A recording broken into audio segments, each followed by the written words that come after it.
రీసెంట్‌గా 'మహా అవతార్ నరసింహ' అని ఒక సినిమా రిలీజ్ అయింది.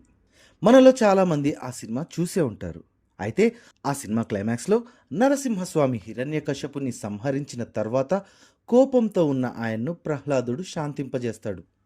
అయితే దీనికి సంబంధించి మరో 3 స్టోరీస్ కూడా ఉన్నాయి.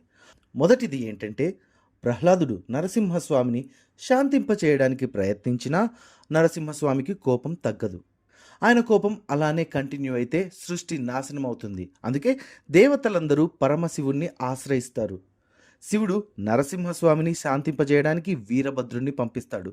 నరసింహస్వామిని శాంతింపజేయడానికి వీరభద్రుని శక్తి సరిపోదు. వెంటనే సాక్షాత్ పరమశివుడు శరభావతారం ఎత్తి భూమిపైకి వచ్చి నరసింహస్వామితో యుద్ధం చేస్తాడు. శరభ ఆకారం 2 రెక్కలున్న సింహంలా ఉంటుంది. శరభ నరసింహస్వామిని ఆకాశంలోకి తీసుకెళ్తాడు. ఆ వేగానికి నరసింహస్వామి తన మామూలు రూపానికి వచ్చి శివుణ్ణి ప్రార్థిస్తాడు. మరో కథ ఏంటంటే శరభను ఆపడానికి తన శక్తి సరిపోక నరసింహుడు గండ బేరుండ అవతారం ఎత్తి శరభతో యుద్ధం చేస్తాడు. ఈ యుద్ధం సర్వ వినాశనానికి కారణమవుతుందని వారిని ఆపడానికి అమ్మవారు ప్రత్యంగిర అవతారం ఎత్తి ఆ యుద్ధాన్ని ఆపుతుంది. ఈ అవతారాన్ని సింహముఖి అని కూడా అంటారు. దీనికి సంబంధించిన 3వ కథను నెక్స్ట్ వీడియోలో తెలుసుకుందాం. ఈ వీడియో మీకు నచ్చితే లైక్ చేయండి, షేర్ చేయండి అండ్ బీయింగ్ నోబుల్ ఛానల్ని సబ్స్క్రైబ్ చేయండి.